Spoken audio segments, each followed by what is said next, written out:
नमस्कार दर्शकों, मैं शिवा शेख और आप देख रहे हैं मिनट न्यूज। स्वागत है आपका प्राइम टाइम में। आइए एक नजर डालते हैं हेडलाइंस की ओर। बिहार चुनाव से पहले मतदाता सूची में बड़ा फेरबदल, कांग्रेस का आरोप। विद्यासागर यूनिवर्सिटी में स्वतंत्रता सेनानियों को आतंकवादी कहने पर विवाद।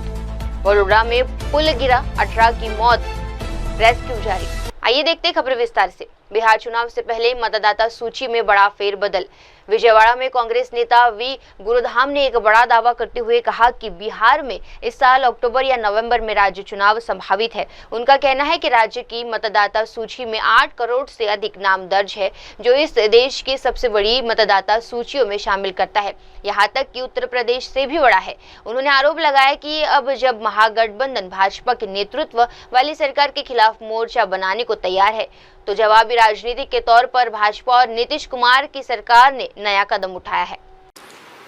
The state elections are due to the Bihar in the month of November or October of this year, because 5 years have been completed Nitish in the Nitish rule. So as usual, according to schedule, the election commission is going to conduct the elections for Bihar. I think the Bihar electoral rolls contains the list of more than 8 crore population voters list. So this is the biggest after Uttar Pradesh. So the Bihar is having such importance in the ensuing elections.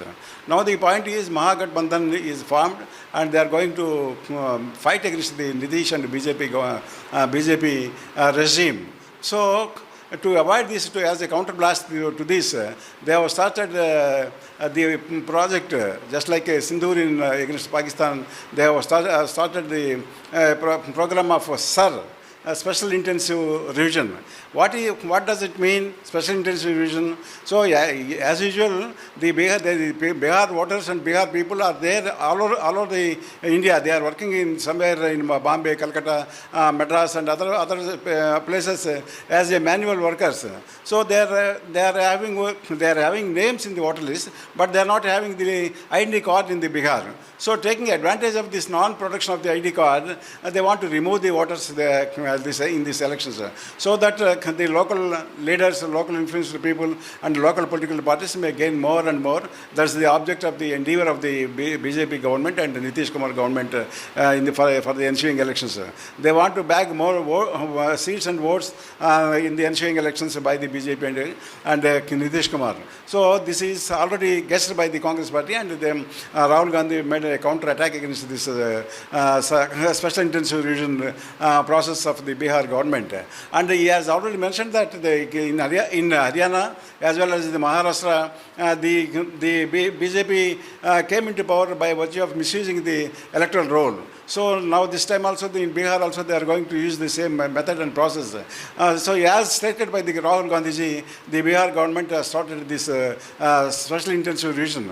This intensive revision is not useful to the voters of the Bihar people. There is a voter list containing the 8 crore people, and the 8 crore people are not eligible to vote for in the ensuing elections by virtue of this revision. So this is nothing but a game of the BJP and Nitish Kumar to come to the power by using force and undue influence, by removing the voters who are in favor of the Gathbandhan. So this is very bad on the part of the BJP and Nitish Kumar government, and Andhra Pradesh Congress Committee is condemning this, and All India Congress Party is very serious with regard to this the progress of this SAR, and we condemn this, and we request and we demand the government of Bihar not to proceed with the special intensive revision and not to delete the voters from the Bihar and genuine voters from the Bihar. आइए बढ़ते अगली खबर की ओर। विद्यासागर विश्वविद्यालय में प्रश्न पत्र पर विवाद। पश्चिम बंगाल के विद्यासागर विश्वविद्यालय में एक बड़ी गलती सामने आई है, जहां सनातन इतिहास की परीक्षा के प्रश्न पत्र में भारत के स्वतंत्रता सेनानी क्रांतिकारियों को आतंकवादी कहा गया। इस शब्दवाली के चलते न सिर्फ छात्रों और शिक्षकों में आक्रोश है, बल्कि ये मामला अब राजनीतिक रंग भी पकड़ने लगा है। इस विवाद पर सफाई देते हुए विश्वविद्यालय के कुलपति प्रोफेसर दीपक कुमार ने कहा कि ये एक मुद्रण संबंधित गलती थी, जो प्रश्न पत्र के मॉडरेशन के दौरान हुई, और दुर्भाग्यवश प्रूफ रीडिंग में भी गलती पकड़ी जा सकती है।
Printing mistake occurred in the question paper of undergraduate history examination yesterday. When it has been detected in the late evening, myself has inquired the matter with the controller of examination and asked for a report from controller of examination as well as from chairperson of undergraduate board of studies of history. After getting the report from both of them, we came to know that during moderation, the error occurred, which was unintentional and not detected later on also during proofreading. Considering the seriousness of the words in English and Bengali mismatch, we have convened a meeting today with head of the department, undergraduate board of studies chairman, and all the teachers, faculty members of history department, and dean of faculty of arts, controller of examination, registrar, undergraduate council secretary. All of them have been involved in the review, scrutiny of the report, and after going through it, all have unanimously recommended that the person, the teacher involved in the moderation on the day, concerned teacher, will be replaced by new member. And the board of studies chairman will also be exempted from his duty of chairmanship. The senior-most teacher of the department of history of the university will be entrusted with the job, so that this will not be recurred in future, not only in history, in any other subjects of both undergraduate and postgraduate level. And university has taken measures to address the issue at all level, not to avoid the recurrence of this issue by issuing a circular to all the departments, all the teachers. आइए बढ़ते अगली खबर की ओर। वडोदरा में पुल हादसे में अब तक 18 लोगों की मौत। गुजरात के वडोदरा जिले में दिल दहला देने वाली घटना। महिसागर नदी पर बना एक 4 दशक पुराना पुल बुधवार सुबह उस वक्त ढह गया जब उस पर कई वाहन गुजर रहे थे। हादसा वडोदरा के पादरा कस्बे के पास गंभीरा गांव में हुआ। पुल का एक हिस्सा अचानक टूटने से वाहन सीधे नदी में गिर गया। प्रशासन के अनुसार अब तक 18 लोगों के शव बरामद किए जा चुके हैं और 2 लोग अब भी लापता है।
अरे सीधा तो जाओ, ऐसे जा रहे हो तो सीधा तो जाओ कम से कम।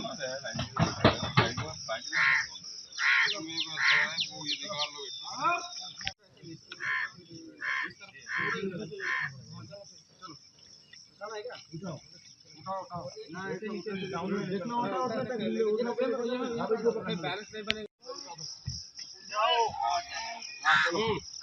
और थोड़ा आना, धीरे धीरे आना, बिल्कुल स्लो स्लो आना, आराम से।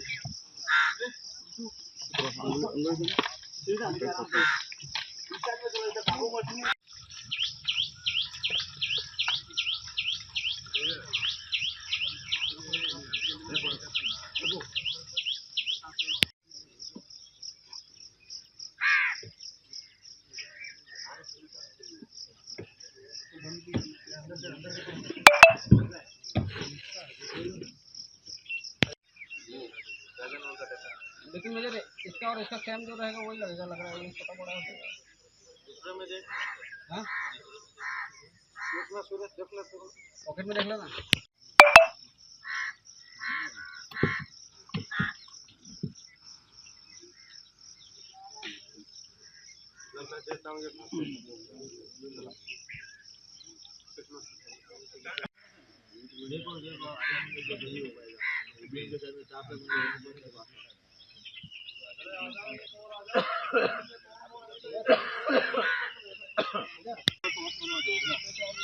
मूवमेंट वाला शॉट जो स्टैटिक करता है।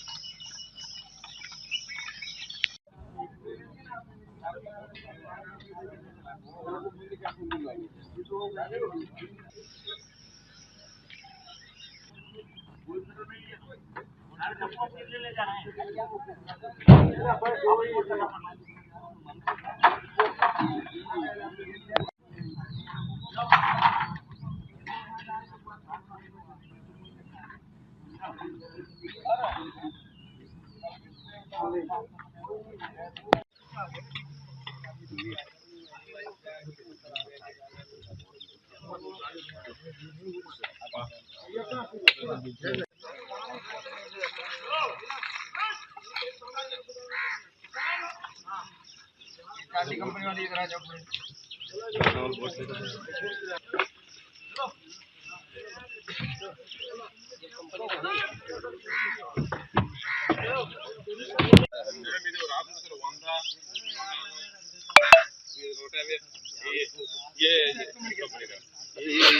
ये भी आपका बनेगा।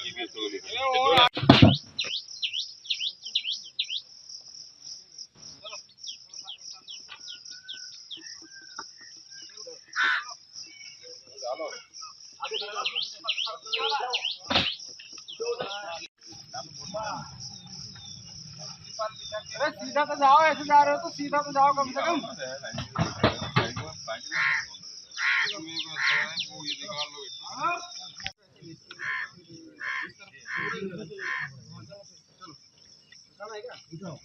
उठाओ उठाओ ना, ऐसे नीचे से डाउन में जितना होता है उतना तक ले लो, उतना बैलेंस नहीं बनेगा। और थोड़ा आना, धीरे धीरे आना, बिल्कुल स्लो स्लो आना, आराम से। ठीक है, आराम से। इस साइड में चलो, इधर भागो मत।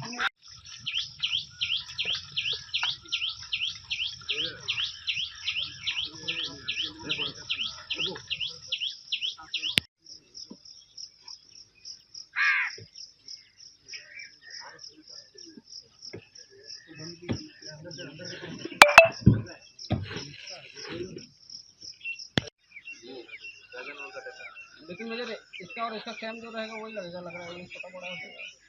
दूसरे में देख, हाँ पॉकेट में देख लेना।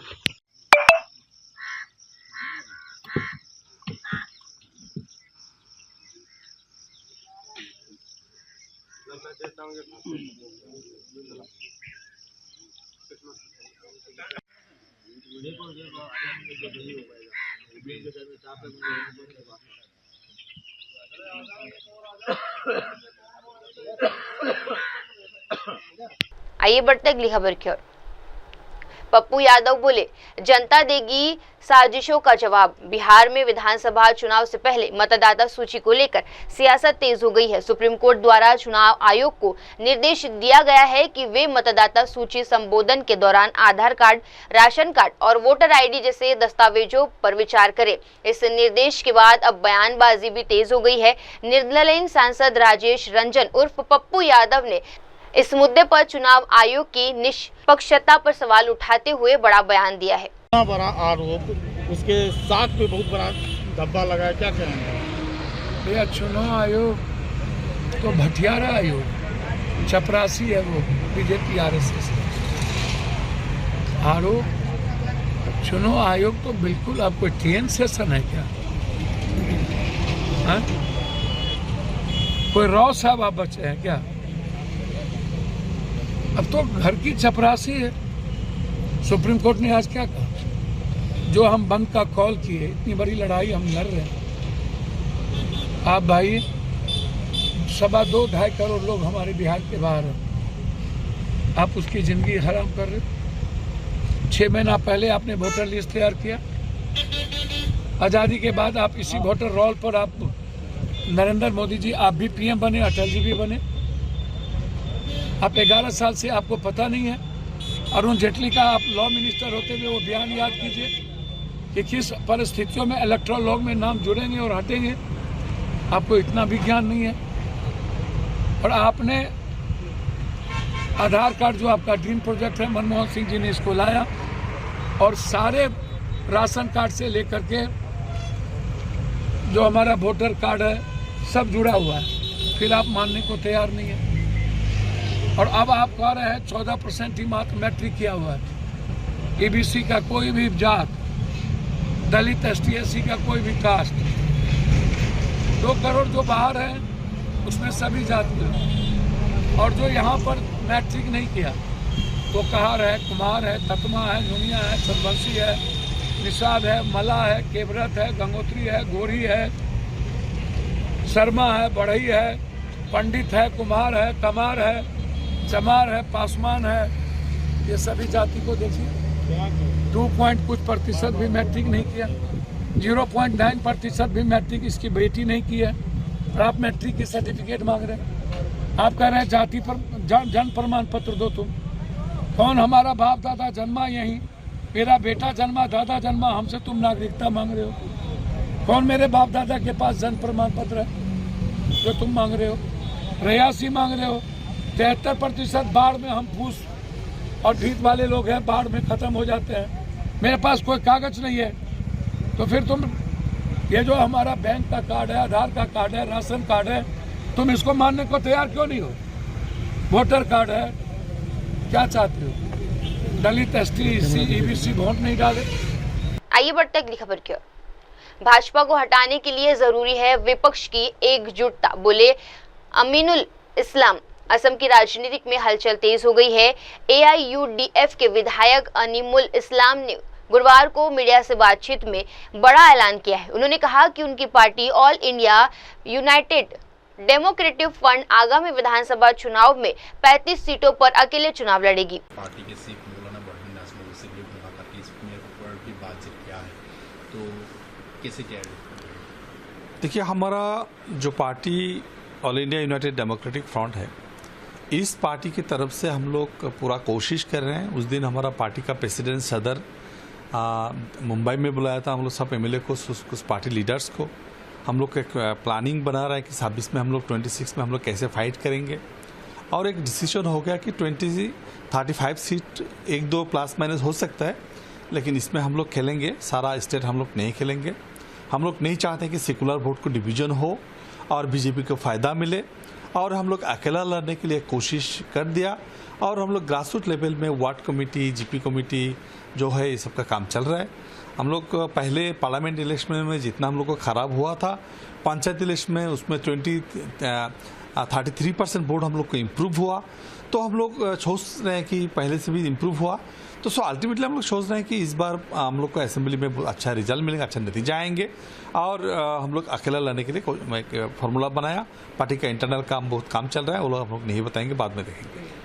अगर कांग्रेस की तरफ से यूडीएफ को कोई प्रीपोल अलायंस के बारे में सोचना बातचीत करना पड़े, तो अगर ऑफर आए तो हम लोग अभी उन लोग को साथ कोई जाने के लिए तैयार है नहीं। अगर गौरव गोगोई नया पीसीसी प्रेसिडेंट होके आया, अगर कांग्रेस ने ऐसे सोचा कि ऑल अपोजिशन इकट्ठा होकर लड़ना चाहिए बीजेपी को खदेड़ने के लिए, अगर ऐसा उन लोग को सोच है इन रियल सेंस, अगर वो लोग आएंगे तो पार्टी नो डाउट मेरा ख्याल से पार्टी सोचेंगे इसके बारे में। वो वक्त अभी तक आया नहीं। हम लोग ऐसा कुछ प्रपोजल आएंगे तो पार्टी नो डाउट सोचेंगे और इसके बारे में हम लोग कुछ डिसीजन लेंगे। अगर अपोजिशन एक नहीं होंगे तो क्या अलग अलग से? देखिए, ये जो अभी अपोजिशन, पूरा अपोजिशन एक नहीं करेंगे तो एक फ्यूडल एक्सरसाइज होगा, और कांग्रेस का हाथ में आज इतना क्षमता भी नहीं है कि अकेला कुछ बना सके। तो इसके लिए मेरा ख्याल से सबको सोचना पड़ेगा, सबको पॉजिटिवली सोचना पड़ेगा, और आने वाला दिन में एक अच्छा नतीजा पे आना पड़ेगा, तभी हम लोग बीजेपी को हटा सकेंगे। अदरवाइज कोई पॉसिबिलिटीज़ मैं नहीं देखता हूँ कि कोई पार्टी अकेला बीजेपी को हरा सके। ऐसा पोजीशन आसाम में नहीं है। तो इसके लिए जो सबसे बड़ा पार्टी, उभरने वाला पार्टी कांग्रेस को पॉजिटिव में सोचना है और डिसीजन लेना है। लेकिन आपकी पार्टी अपने डोर ओपन रखा है इसमें। मेरा ख्याल से हम लोग तो 35 में खेलेंगे, हम लोग डिक्लेयर कर दिया। अगर अपोजिशन सब एक जगह होने का जरूरत समझे तो पार्टी नो डाउट इसके बारे में सोचेंगे, मेरा ख्याल से सोचेंगे। जब ये मौका आएगा तभी ना बात किया जाएगा। आज का दिन में हम लोग का डिसीजन है कि हम लोग अकेले लड़ेंगे, 35 सीट में लड़ेंगे। आइए बढ़ते अगली खबर की ओर। एक राष्ट्र एक चुनाव को मिला राज्यों का समर्थन। एक राष्ट्र एक चुनाव को लेकर चल रही चर्चाओं ने अब जोर पकड़ लिया है। इस विषय पर बनी संसद की संयुक्त समिति जेसीपी के अध्यक्ष और भाजपा सांसद पीपी चौधरी ने कहा कि समिति देश के विभिन्न राज्यों में अध्ययन दौरे पर है और अब तक मिले फीडबैक में ज्यादातर लोगों ने, सांसदों ने इस विचार का समर्थन किया। उन्होंने बताया कि महाराष्ट्र में समिति ने मुख्यमंत्री, उप मुख्यमंत्री, विधानसभा अध्यक्ष, उपाध्यक्ष, विभिन्न राजनीतिक दलों, सार्वजनिक क्षेत्रों के उपक्रमों और नागरिक समाज के सदस्यों से मुलाकात की। देखिए, वन नेशन वन इलेक्शन के जो स्टडी टूर के लिए हम गए थे विभिन्न राज्यों में, 5 राज्य और 1 यूनियन टेरिटरी। तो मेरा कहना है कि महाराष्ट्र में गए, वहाँ के मुख्यमंत्री जी, उप मुख्यमंत्री जी, speaker, deputy speaker, political parties, government, public sector undertaking, सारे लोगों ने आए और अपने जिसको कह सकते हैं हम सिविल सोसाइटी के मेंबर्स, सबका ये मानना था कि वन नेशन वन इलेक्शन होना चाहिए। लेकिन कुछ पॉलिटिकल पार्टीज का उनका एक्सेप्शन भी है कि उनको ये फियर है कि भाई national issue versus state issue का जो उन्होंने ये पॉइंट रेज किए। तो उसके बाद में हम उत्तराखंड में भी गए। उत्तराखंड में भी लोगों ने कहा कि भाई भौगोलिक परिस्थिति ऐसी है जहाँ पर विषम परिस्थितियों में वहाँ दूर दराज इलाके में जाना बहुत मुश्किल होता है, और वहाँ पर टीचर्स का एंगेजमेंट वगैरह, और सिविल सोसाइटी के लोग भी वहाँ आए थे। सबने ये कहा कि वन नेशन वन इलेक्शन की बात उन्होंने कही। और उसके बाद में हम चंडीगढ़ गए। चंडीगढ़ में पंजाब गवर्नमेंट, पंजाब के उनके कैबिनेट मिनिस्टर्स, हरियाणा के चीफ मिनिस्टर्स और स्पीकर्स वगैरह, ये सारे लोगों से और सिविल सोसाइटी के लोगों से हमारे बात हुई, यूनियन टेरिटरीज वगैरह सारा मिला के। तो बहुत अच्छा अनुभव रहा और सब लोगों का जो है इनपुट हमें मिले। और उसके बाद में हम हिमाचल प्रदेश गए, वहाँ के भी मुख्यमंत्री, उप मुख्यमंत्री, वहाँ के स्पीकर वगैरह सभी लोग आए और गवर्नमेंट भी आई, वहाँ के चीफ सेक्रेटरी वगैरह सभी जगह। तो सबका जो है हम इनपुट ले रहे हैं। सारे कमेटी के मेंबर्स जो हैं वो बहुत इसमें कीन इंटरेस्ट ले रहे हैं, अपने आप की पार्टी लाइन से भी ऊपर उठ करके। हम सारा हमारा सोच है कि जो हमारी रिपोर्ट है वो नेशनल इंटरेस्ट में बने, इस तरह का विचार है। और आज भी जो है वन नेशन वन इलेक्शन के लिए हम भारत के पूर्व मुख्य न्यायाधीश जस्टिस कहर और भारत के पूर्व मुख्य न्यायाधीश जस्टिस वाई चंद्रचूड़, ये हमारे सामने कमेटी के सामने इंटरेक्शन के लिए आ रहे हैं। और हमें लगता है कि उनसे भी हमें मार्गदर्शन प्राप्त होगा, भारत के संविधान सम्मत ये कार्रवाई है या नहीं है। और दूसरा जो है उससे सबसे बड़ा कि मैकेनिज्म क्या हो सकता है। तो जहाँ पर भी हमने देखा कि रुझान जो है पूरा देश में एक तरह से परसेप्शन बन गया है कि वन नेशन वन इलेक्शन होना चाहिए, क्योंकि शुरू में 4 इलेक्शन जो हैं 1967 तक साथ हुए और उस समय लोकसभा और विधानसभा के चुनाव साथ हुआ करते थे। और उसके बाद में 1957 में तो आप देखेंगे करीब 7 विधानसभा को डिसॉल्व किया गया 7 चुनाव कराने के लिए। और वैसे भी हम आकर देखें, जब फेडरलिज्म वगैरह की बात करें तो इलेक्शन कमीशन ऑफ इंडिया जो है वो 14 सेक्शन 14 और 15 के तहत रिप्रेजेंटेशन पीपल एक्ट जो है उसमें पार्लियामेंट और विधानसभा के चुनाव कराने के लिए 6 महीना पहले जो है वो नोटिफिकेशन कर सकते हैं। तो कल्टेल चुनाव का, जहाँ तक कल्टेलमेंट का जो है वो हमारे चुनाव आयोग को भी 2-3 महीने का अधिकार है। तो इसीलिए अब क्वेश्चन ये है कि फेडरलिज्म है, डेमोक्रेसी है, बेसिक स्ट्रक्चर है, इन चीज़ों पे जो है अभी दिल्ली में जो आज जो आएंगे भारत के पूर्व मुख्य न्यायाधीश लोग, उनके साथ मंथन होगा और मेंबर्स जो हैं अपने सवाल रेज करेंगे। सर, ऑपोजिशन पार्टीज का कितना आपको फेयर रहे स्टडी के लिए? देखिए, अभी सपोर्ट और अपोजिशन की बात नहीं है, अभी हम सारों से इनपुट ले रहे हैं और अपोजिशन पार्टी के लोग भी इनपुट मांग रहे हैं, वो भी वही इनपुट मांग रहे हैं जो हम भी मांग रहे हैं। तो हमारी क्वेरीज जो हैं ऑलमोस्ट सेम होती है। हम चाहते हैं कि जो भी विरोध, अगर कोई विरोध की बात आती है तो हम वो भी पूछते हैं, जिससे कि हम पता लगे कि उसमें उसको हम कंसिडर कर सकें, एडजुडिकेट कर सकें। जब हम सारे साथ बैठे तो हम दोनों तरह के व्यू पॉइंट ले रहे हैं और लेने के बाद में कमेटी जो है सब लोग हम डेलिब्रेट करेंगे उसके बाद में।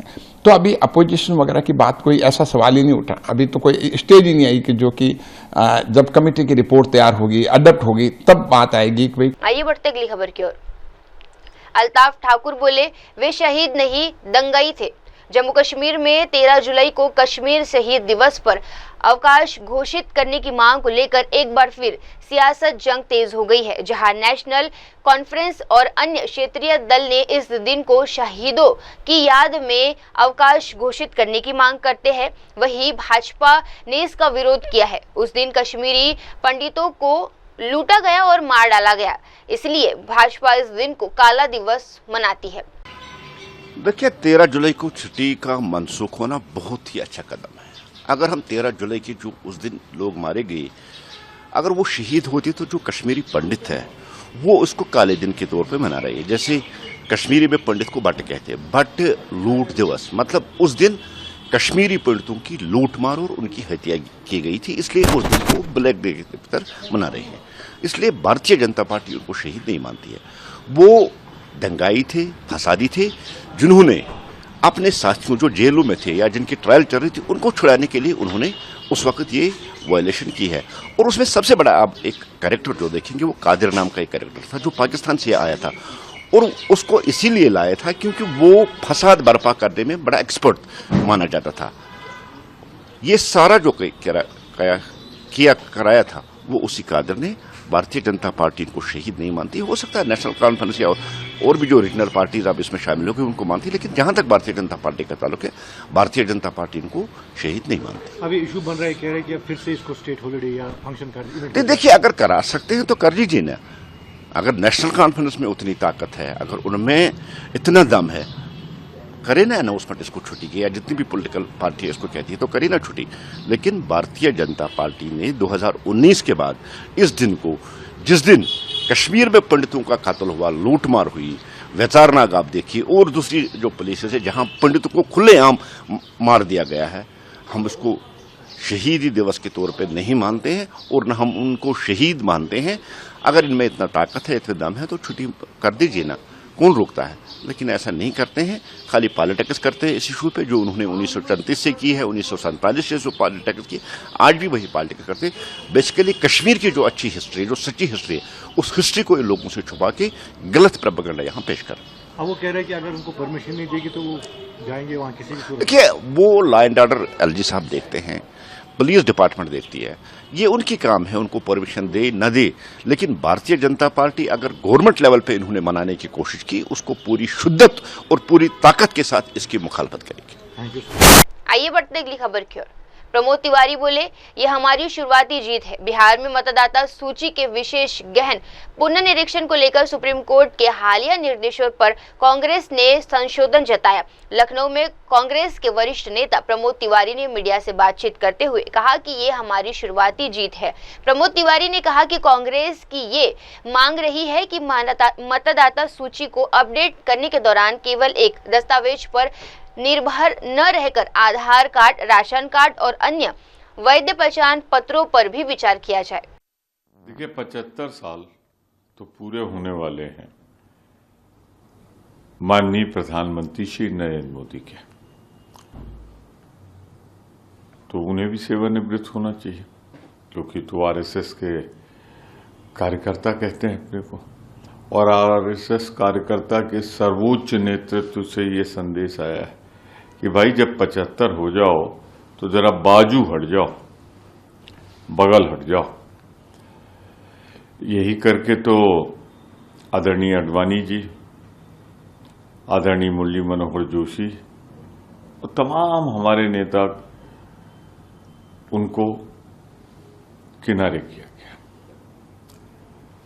तो क्या मोदी जी भारतीय जनता पार्टी की परंपरा और आरएसएस की परंपरा का पालन करेंगे? मोहन भागवत ने तो अपना फर्ज निभा दिया, उन्होंने साफ साफ चेतावनी दे दी, याद भी दिला दिया कि मोदी जी सितंबर में 75 होने जा रहे हो, जरा बाजू हो जाओ, दूसरों के लिए रास्ता खाली करो। अब देखना है मोदी जी पर सत्ता की लालच भारी पड़ती है, या जिसने उनको प्रधानमंत्री बनाया, मुख्यमंत्री बनाया, या जिसको जीवन भर उसके कार्यकर्ता रहे, उसके सिद्धांतों को मानते हैं। आने वाला वक्त इसका जवाब देगा। सर, बिहार मतदाता सूची जो अभियान चलाया जा रहा था, वहां पे उसको लेकर जो सुप्रीम कोर्ट ने आदेश दिया है, उसको आप कैसे देखते हैं? हम इसे अपनी जीत के तौर पे मानते हैं। जो अभी शुरुआती रुझान आए, जो शुरुआती बातें कही गई हैं ऑब्जर्वेशन में, उन्होंने मान लिया। राशन कार्ड को भी गणना के लिए मानना चाहिए। दस्तावेजी प्रमाण के रूप में मतदाता सूची संशोधन के समय आपको आधार कार्ड को भी मानना चाहिए। तो इसी तरीके से यही तो हमारा कहना था कि आधार, मतदाता पहचान पत्र, राशन कार्ड को गणना के लिए दस्तावेजी प्रमाण के रूप में शामिल करना हमारी मांग थी। तो हमें तो लगता है फाइनल ऑर्डर जो आएगा, और अगर ये इन तीनों को नहीं मानेंगे या ऐसे जो पहचान पत्र नहीं माने, तो सुप्रीम कोर्ट निस्संदेह दरवाजा उसका खुला रहेगा, उसका डंडा उठा रहेगा। अगर इलेक्शन कमीशन ने इसके खिलाफ जाने की कोशिश की तो डंडा चल जाएगा। सर, बिहार में जिस तरह से हत्याओं का मामला सामने आ रहा है, कारोबारी की हत्या की गई है, बालू कारोबारी की, कैसे देख रहे हैं? देखिए, अब खबर तब नहीं बनती बिहार में जब कोई हत्या हो जाए। खबर तब बनती जिस दिन हत्या ना हो। तो रोजी हो रही है पटना में, बिहार की राजधानी में, जहां पता नहीं अचेतन अवस्था में हमारे आदरणीय मुख्यमंत्री जी हैं या चेतन अवस्था में हैं, ये तो वो जाने। आज उनको फिर सलामी दी अपराधियों ने। रमाकांत यादव, एक कारोबारी, बालू का कारोबारी, अपनी नियमित टहल रहा था बाग में, उड़ा दिया गया गोलियों से। जब उसे ले जाया गया हॉस्पिटल तब तक उसके प्राणांत हो चुके थे, सांसें थम चुकी थी। क्या उसका दोष यही कि वो पिछड़े वर्ग का, दलित वर्ग का या हमारे गरीब जो सवर्ण है उस श्रेणी से आता है? उसके पास हिफाजत के लिए गन शैडो नहीं थे। मैं कहना चाहता हूं, कब तक शर्म करोगे, कब शर्म करोगे, कितनी और जाने लेकर भारतीय जनता पार्टी जेडीयू तुम्हारी सरकार जागेगी और नागरिकों को सुरक्षा देगी? शर्म करो। आइए बढ़ते अगली खबर की ओर। कोयम्बटूर से कपास क्रांति की शुरुआत, बोले शिवराज सिंह चौहान।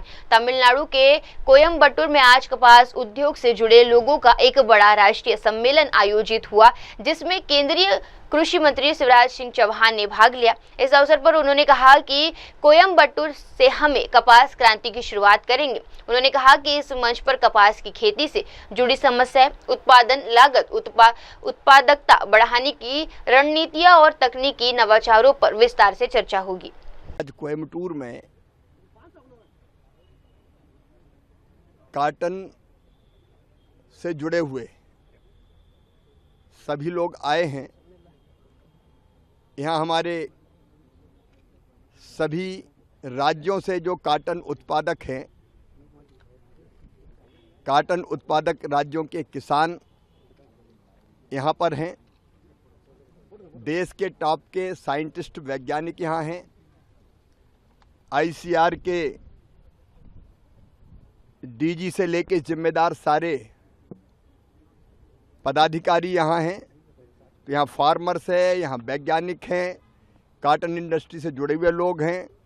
यहाँ राज्यों के, केवल कॉटन उत्पादक राज्यों के कृषि मंत्री आए हैं। हमारे कपड़ा मंत्री गिरिराज सिंह जी भी आए हैं।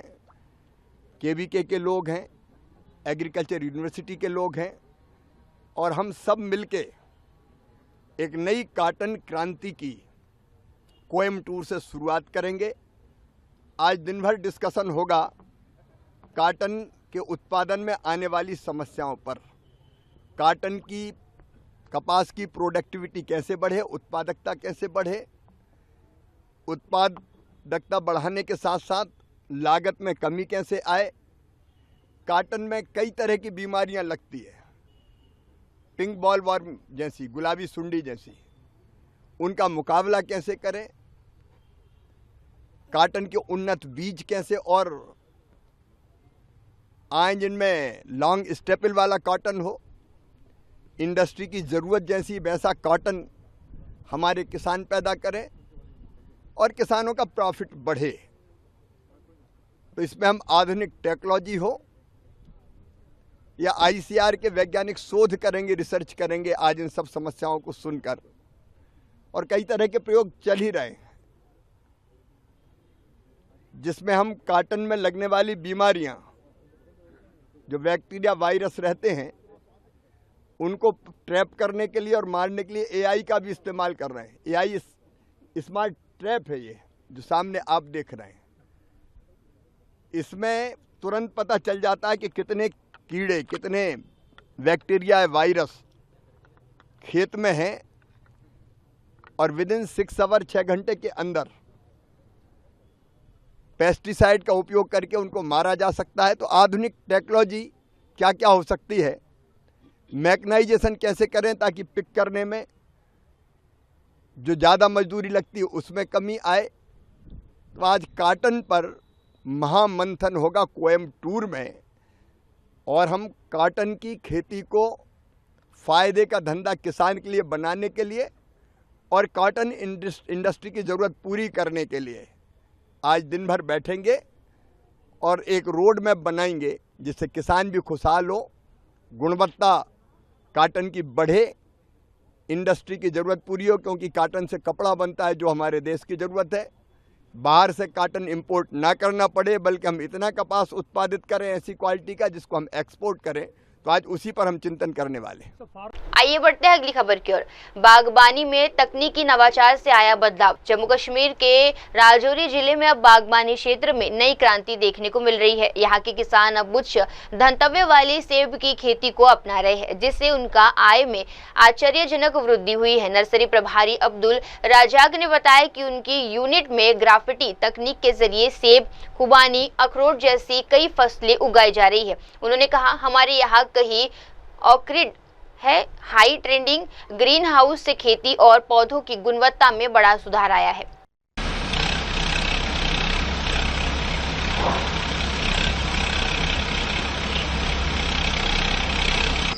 तो सामने बड़ा अच्छा सी पता नहीं क्या कर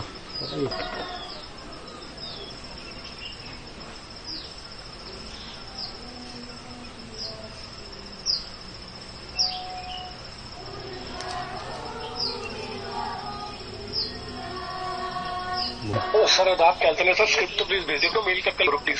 ठीक है, मल्टीमीडिया से पता चलता है सर। ठीक है।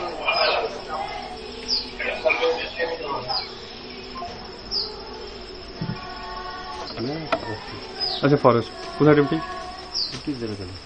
जरा रखो।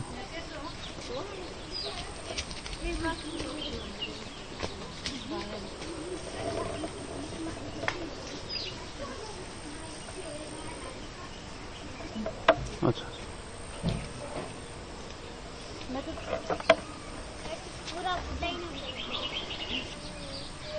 इसलिए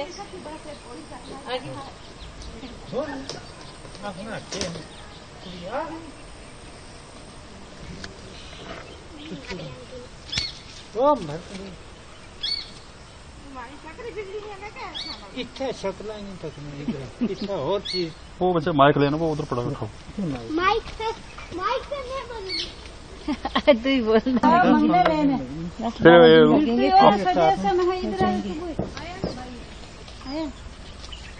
फिर बोल भाई बोले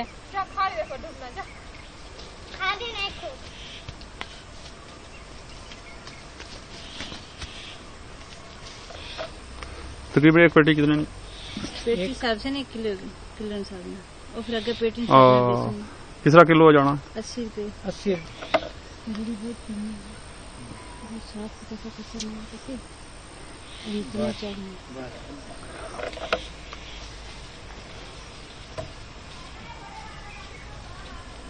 15 दिन की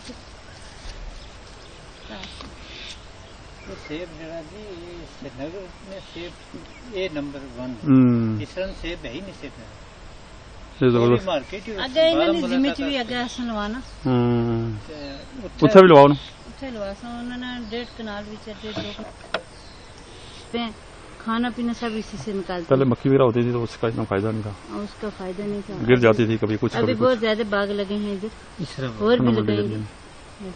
बहुत ज्यादा इसमें बदलाव आ रहा है गवर्नमेंट की तरफ से हमें। हमें ये मेहनत भी अच्छी करते हैं तो सर मेहनत भी हम करते हैं तो जी सर बहुत अच्छा हुआ। मेहनत लगती है सर इसमें, इसको काफी फिर गोदाई वगैरह भी करनी पड़ती।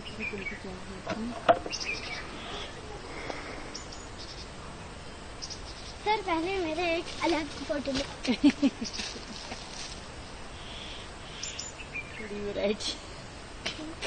तेरे बहुत अच्छे वो ले लीजिए। ये इधर ले लो सर, ये वाले अच्छा।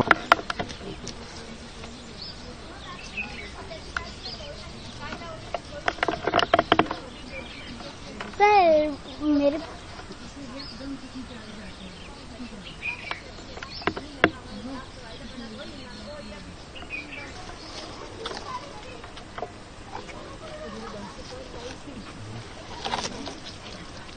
मेरा नाम मोहम्मद रजाक है, मैं टेक्नीशियन फॉरेस्ट हूँ। सर ये हमारी जो नर्सरी साज नर्सरी है तो इस पर यहाँ पर हमने सीड लगाया हुआ था, उस पर हमने ग्राफ्टिंग करके प्लांट दिए हैं। हमारे पास यहाँ पर एप्पल के प्लांट हैं, उसके बाद पिकानट है, वालनट है, अप्रिकॉट है, प्लम है। ये सीड पर जो हमने लगाए थे उस पर हमने ग्राफ्टिंग की है। तो ग्राफ्टिंग करके हम ये प्लांट जो है बाहर फील्ड में देते हैं।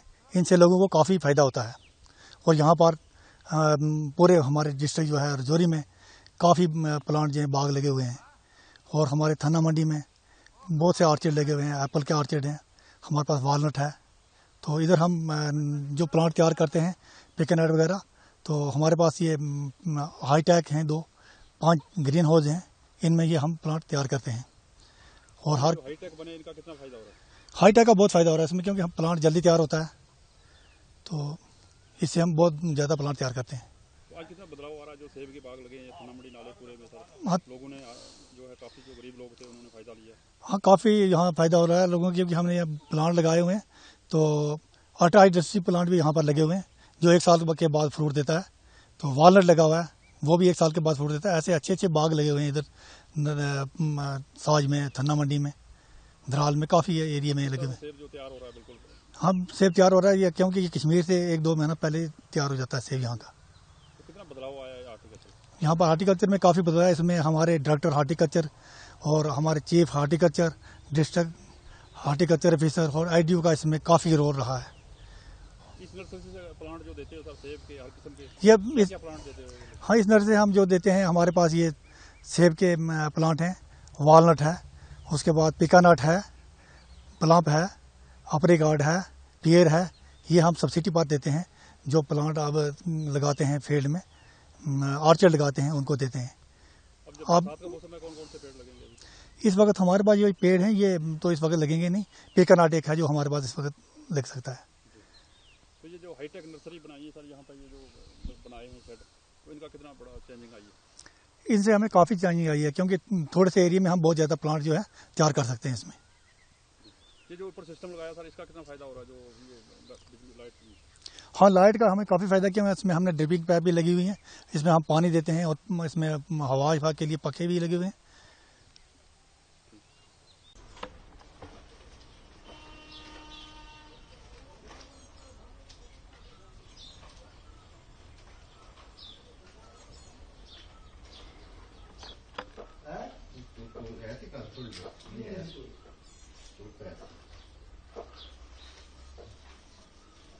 आइए बढ़ते अगली खबर की ओर। उत्तराखंड में राज्य स्तरीय बैंक समिति की बैठक। देहरादून में उत्तराखंड के मुख्यमंत्री पुष्कर सिंह धामी ने आज राज्य स्तरीय बैंकर्स समिति की बैठक में भाग लिया। इस महत्वपूर्ण बैठक में मुख्यमंत्री ने बैंकर्स के साथ मिलकर राज्य के आर्थिक विकास, ऋण वितरण की प्रक्रिया और वित्तीय समावेश को मजबूत करने के उपाय पर विचार विमर्श किया। धामी ने कहा कि बैंक क्षेत्रों को गांव देहात तक पहुंचाएं और नए व्यवसायिक अवसरों को सृजन करने के लिए सभी बैंक अधिकारियों को बेहतर तालमेल और सक्रिय भूमिका निभानी होगी। आइए बढ़ते अगली खबर की ओर।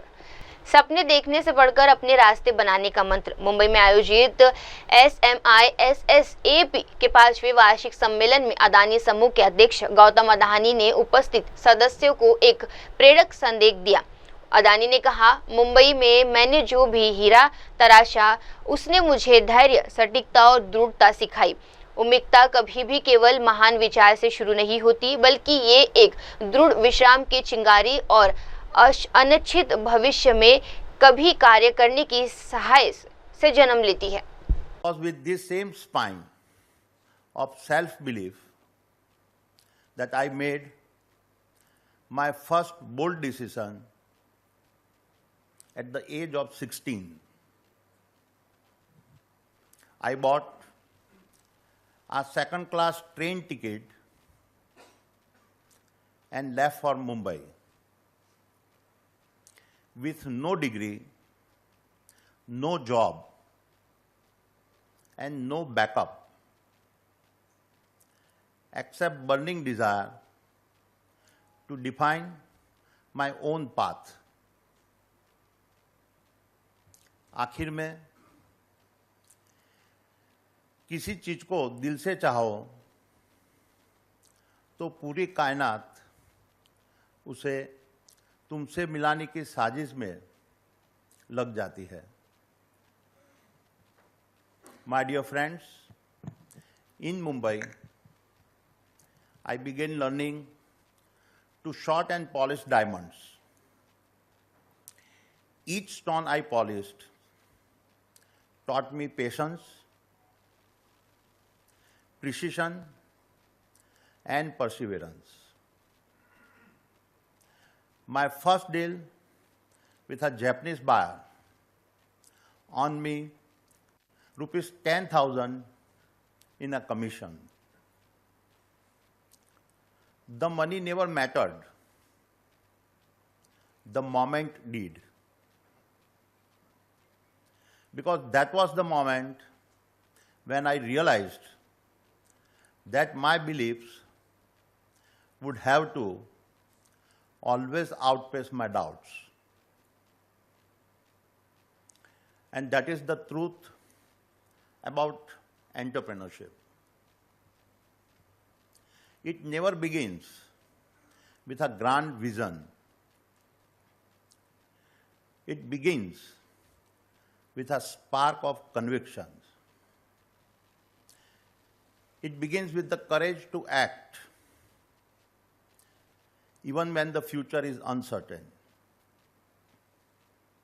And it begins with the willingness to dream alone and then walk alone before others join the path. क्योंकि सपने वो नहीं जो नींद में आते हैं, सपने वो है जो नींद उड़ा देते हैं।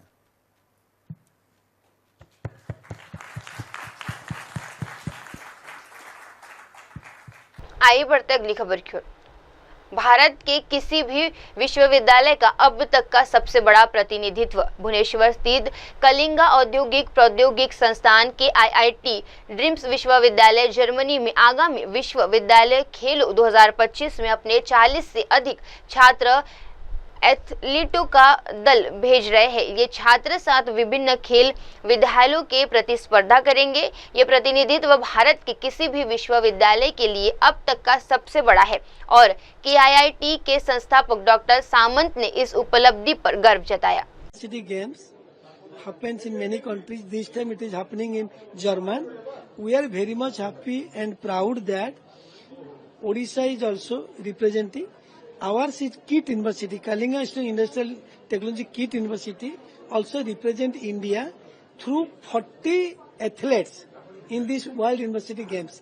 Highest number of sports players from any university in India, that is from KIT. Second university representing 22 sports players. And second thing, Punjab is king in sports, there is no doubt in it. But Odisha is now the second highest to send the players to the World University Games with 42 athletes or the sports player.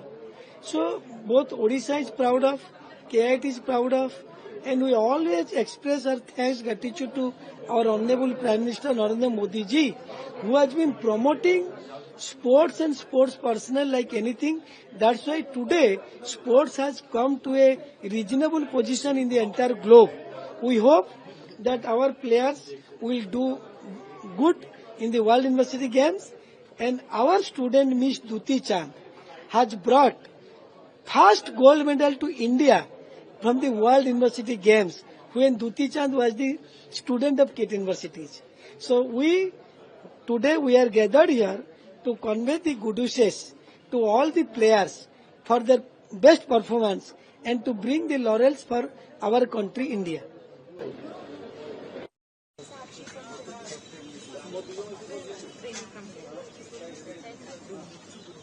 नहीं sir ऊपर चले जाओ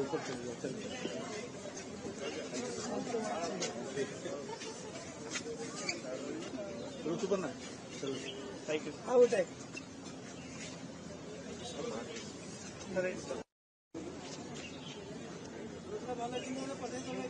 sir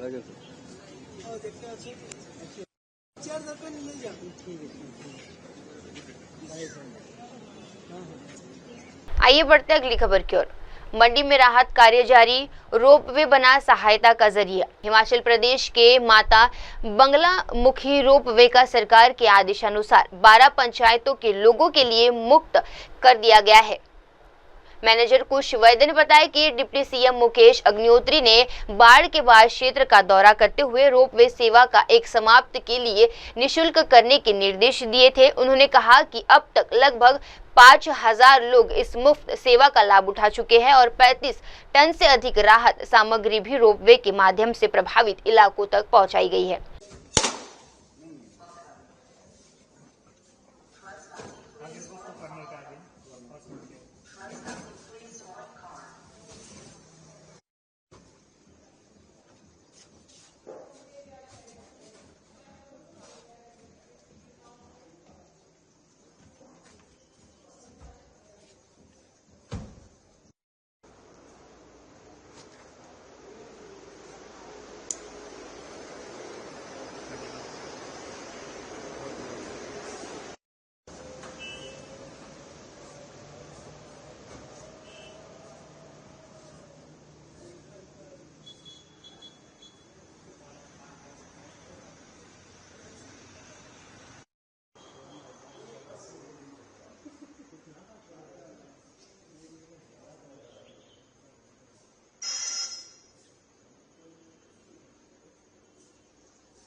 थोड़ा जाके बताओ जी, ये क्या है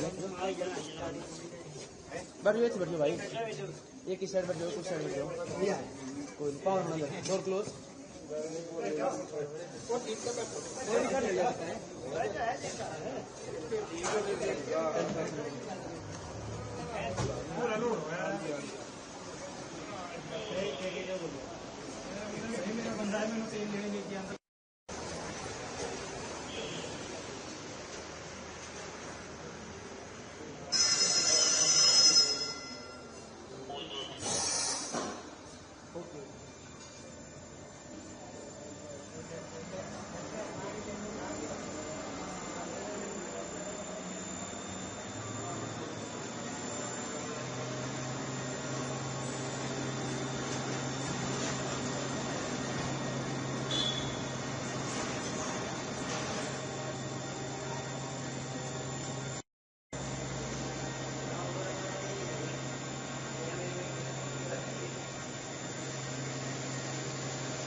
my self Kush Vaidya, resident manager माता बगलामुखी रोपवे जी। ये रोपवे से कितनी पंचायतों के लिए सप्लाई किया? सर इसके लिए हमने 12 पंचायतें पड़ती है सराज विधानसभा क्षेत्र में ना। हमने पहले 2 पंचायतों के लिए किया था, एक पांदली और बाखली के लिए। जैसे ही गवर्नमेंट के ऑर्डर्स आए तो हमने 12 पंचायतों के लिए इसको फ्री कर दिया था जी। ये किस लिए किया था आपने फ्री?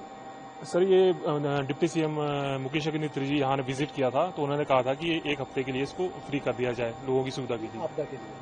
आपदा जो आई थी जी, जो फ्लड हुआ था जी जी। और ये कितने मीटर इसकी लंबाई है? इसकी 750 मीटर की स्पैन है रोपवे का, और जो पहले जो रोड था वो 12 किलोमीटर जो है वहाँ से ट्रैवल करना पड़ता है लोगों को, और इससे थोड़ा बहुत सुविधा होगी लोगों के लिए, और फ्लैश फ्लड में भी काफ़ी सहायता मिली है। और अभी तक कम से कम 5000 लोग यहाँ से ट्रैवल कर चुके हैं, जो आपदा में हमने फ्री किया है, और 35 टन तक का सामान हमने यहाँ से ट्रांसपोर्ट कर दिया है जी। नमस्कार सर, मेरा नाम भोग सिंह है, मैं ग्राम पंचायत कॉलोनी से हूँ और विधानसभा सराज से हूँ। ये रोपवे से आप क्या सामान भेजा जा रहा है और कितनी पंचायतों को भेजा जा रहा है और क्या सहायता मिली है? इस रोपवे से हमको बहुत सहायता मिली है। अगर इसका एक लक्ष्य ऐसा रहा कि अगर ये रोपवे नहीं होता हमारे बीच में तो हम कठिन परिस्थिति में थे। अब इतनी आपदा आ गई कि ना तो हमारे चलने का रास्ता रहे, ना तो गाड़ी का आना जाना बंद, सब कुछ बंद हो गया। एक पुल बाखली में, एक पुल हमारे कुकुला पंचायत में क्षतिग्रस्त हो गए। बिल्कुल चलने के लिए ना तो पैदल चलने के लिए रहे, ना तो गाड़ी के लिए आवाजाही रही, कुछ भी नहीं रही। यह है एक लक्ष्य हमारा ठाकुर साहब जयराम का रहा, जो ये रोपवे बना है एक हमारी एक स्माल बन के रह गई। और इसका आना जाना बहुत हमारा पीठ का बोझा भी चल रहा है, और सब कुछ सुविधा इसमें आना जाना और सामग्री इत्यादि चीज बहुत कुछ जा रही है। पंचायतों को यहाँ से ये जी 15-16 पंचायतों के लिए हमारे लिए बहुत एक लक्ष्य की बात है। आइए बढ़ते अगली खबर की ओर। मंत्री राज्यवर्धन राठौर ने जोधपुर में खेल सुविधाओं का निरीक्षण किया। राजस्थान के मंत्री राज्यवर्धन राठौर ने जोधपुर में खेल सुविधाओं का निरीक्षण किया और स्थानीय एथलीटों और प्रशिक्षणों से बातचीत की। मंत्री राठौर ने बताया कि जिमनास्ट अभी भी खुले हैं, प्रशिक्षण ले रहे हैं, जबकि पहले वे एक हॉल में प्रशिक्षण करते थे। उन्होंने कहा, मैं जयपुर लौटकर अधिकारियों से बताऊंगा कि किन उपकरणों और सुविधाओं की आवश्यकता है ताकि जिमनास्ट को सुविधाजनक हॉल में प्रशिक्षण किया जा सके।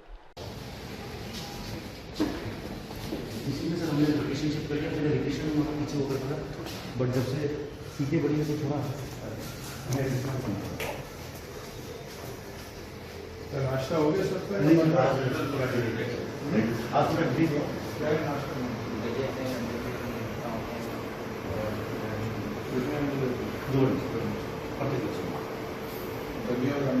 हाँ सर, दलिया है, ब्रेड है, जैम है, जैम ये तो बटर होता है, दूध है, दूध के साथ वो है।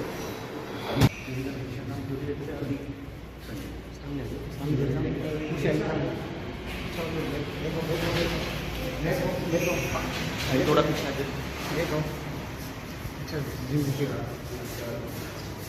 चलो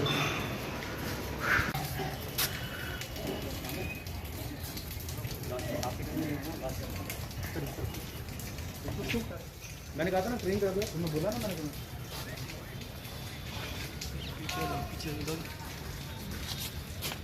कौन है सर? हमारे पुराने सीनियर प्लेयर्स हैं, जो लोग हमारे से निकल जाते हैं, हम यहाँ पर as a guard, as a warden, as a assistant coach engage करते हैं ताकि उन लोगों के घर का खर्चा निकल करें और हम लोगों को बेनिफिट करें, क्योंकि 6000 रुपये से कोई भी व्यक्ति आता नहीं है। तो हम हमारे पुराने सीनियर बच्चे थोड़ा टेढ़ा भी बना लेना, किसी को देने में काम आएगा, पैसा मिल जाता है तो आपकी रहना खाना सब पार्ट टाइम कितने में 4 नियुक्त ये थोड़ा वाटर कूलर लगातार चक्कर का उसका पानी देगा शुरू करते 24 दिन पार्ट टाइम पीछे आ जाओ सर, मैं मीटिंग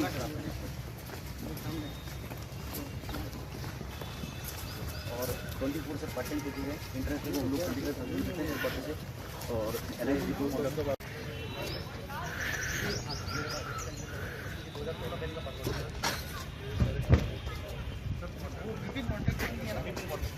मनी सिंह की पार्ट रिटायर्ड है, ठीक है ना यार।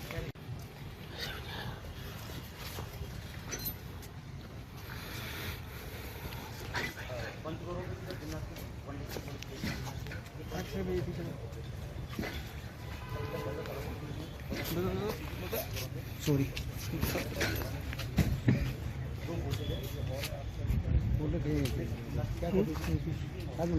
हाँ तो ले लो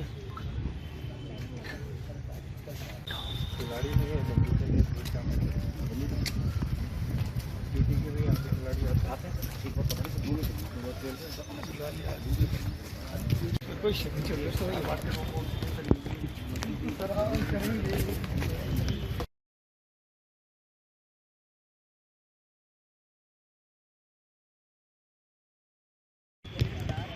आपके आप मेरे पास ही है, निकालो डूट साहब, निकाल लो, फिर वो ले लेंगे यार। कोई नहीं लेगा यार। हाँ नहीं लेगा। क्या कहाँ है?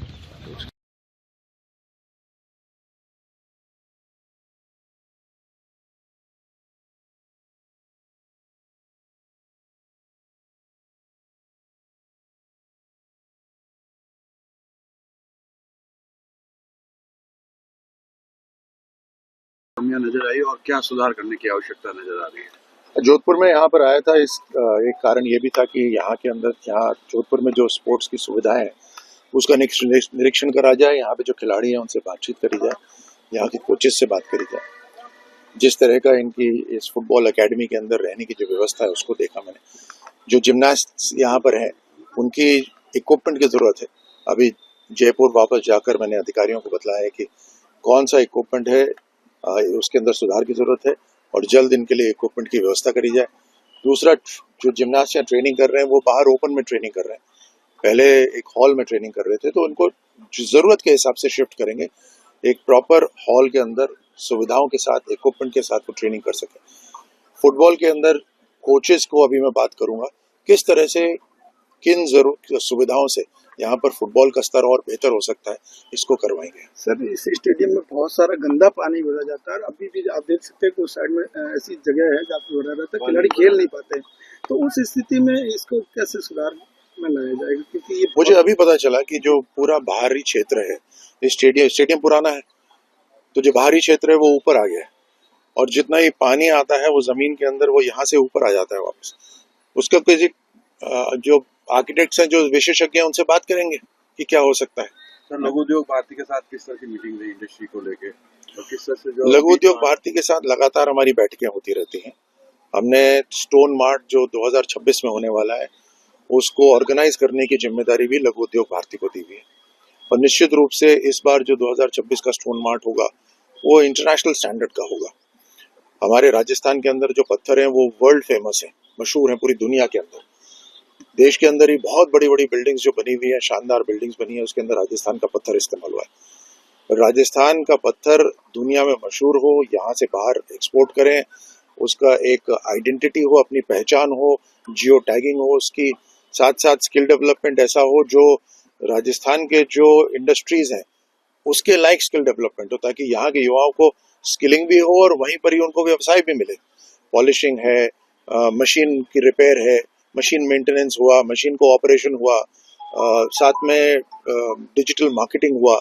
तो हर तरह का जो स्टोन व्यवसाय या किसी दूसरे व्यवसाय के साथ जो स्किल जुड़े हुए हैं वैसे ही स्किल यहाँ पर हो, उसके लिए हमने एक जॉइंट वर्किंग ग्रुप बनाया है अभी। उसके अंदर इंडस्ट्री के लोग होंगे, जिसमें हमारे इंडस्ट्री विभाग के भी होंगे अधिकारी, रीको के अधिकारी होंगे, स्किल के अधिकारी होंगे, और ये सब एक जॉइंट वर्किंग ग्रुप 3 महीने के अंदर रिपोर्ट देगा कि निश्चित तौर पे राजस्थान सरकार ने राइजिंग राजस्थान करके नए व्यवसाय को लाने के लिए एक शानदार प्लेटफॉर्म दिया है। और उसके साथ साथ जो राजस्थान के अंदर जो व्यवसाय चल रहे हैं, जो उद्योग चल रहे हैं, उनको किस तरह की जरूरत है उसको भी ध्यान में रखते हुए कदम उठाएंगे। सर, कुछ गेम है जो ओलंपिक में है लेकिन राजस्थान क्रीड़ा परिषद में ऐड नहीं होता है, जैसे सॉफ्ट बॉल जैसे खेल है, उसके लिए किस तरह के प्रयास किए जा रहे हैं? इंटरनेशनल ओलंपिक एसोसिएशन और इंडियन ओलंपिक एसोसिएशन के साथ जो रिकॉग्नाइज्ड खेल हैं जो ओलंपिक्स में हो रहे हैं उनको प्राथमिकता से उनको सपोर्ट दिया जा रहा है। सर, एक मेरा सवाल है, मध्य प्रदेश के मुख्यमंत्री आए थे मोहन यादव जी, उन्होंने कहा कि 9% सागवान की लकड़ी एमपी से मिलती है और हैंडीक्राफ्ट उद्योग को लेकर वो लोग भी चिंता है, राजस्थान के साथ कोलैबोरेट करने का प्रयास करेंगे। उन्होंने भी मीटिंग की। आपको क्या लगता है हैंडीक्राफ्ट का भविष्य किस तरह से उज्जवल है? क्योंकि हैंडीक्राफ्ट का बहुत काम होता है राजस्थान के अंदर और निश्चित रूप से हैंडीक्राफ्ट एक इस तरह का उद्योग है जिसको प्राथमिकता राजस्थान सरकार दे रही है और हमें बढ़ावा देना चाहिए। जैसे मैंने कहा, हमने एक्सपोर्ट पॉलिसी हमारी सरकार ने भी बनाई है। पहले एक्सपोर्ट पॉलिसी नहीं थी राजस्थान के अंदर। उस एक्सपोर्ट पॉलिसी के अंदर अनेकों ऐसी सुविधाएं दी हैं जिससे एक्सपोर्ट को बढ़ावा मिलेगा। जैसे यहाँ से लेकर यहाँ पोर्ट्स नहीं है, पोर्ट्स तक साधन ले जाते हैं, सामान अपना प्रोडक्ट्स ले जाते हैं, उसमें खर्चा आता है, उससे हमारा जो प्रोडक्ट है वो और महंगा हो जाता है। तो वहाँ पर यहाँ से पोर्ट्स तक ले जाने का जितना भी खर्चा होता है उसके ऊपर भी सब्सिडी राजस्थान सरकार दे रही है। ऐसे अनेकों उदाहरण है जो हमारी एक्सपोर्ट पॉलिसी के अंदर हमने शामिल करे। सर अंतिम सवाल, सर सिंथेटिक जो ट्रैक बने हुए हैं गौशाला मैदान में, वो कई जगहों पे ट्रैक टूटे हुए हैं, वहाँ खिलाड़ी जब जाते हैं तो उनको अनुमति भी नहीं दी जाती है, रुकावट पैदा हो रही है क्योंकि वहाँ के लोग जो है उन्हें बाहर से अनुमति नहीं दे रहे। तो उसको लेकर क्या प्रयास रहेगा? इसको प्रश्न नहीं समझा आपका। जो आते हैं लेकिन टूटे हुए हैं, वह अलाउ भी नहीं कर रहे हैं खिलाड़ियों, समय के साथ टूट गए, मेंटेनेंस नहीं हुआ। ये बात कर लेंगे शिक्षा विभाग। सर पूर्व मुख्यमंत्री। अब वक्त तो चला है दर्शकों छोटे से ब्रेक का। ब्रेक के बाद भी जुड़े रहिए, देखते रहिए MNS न्यूज टीवी। धन्यवाद। नमस्कार, मैं हूं Abhishek Bachchan. Keep watching MNS news.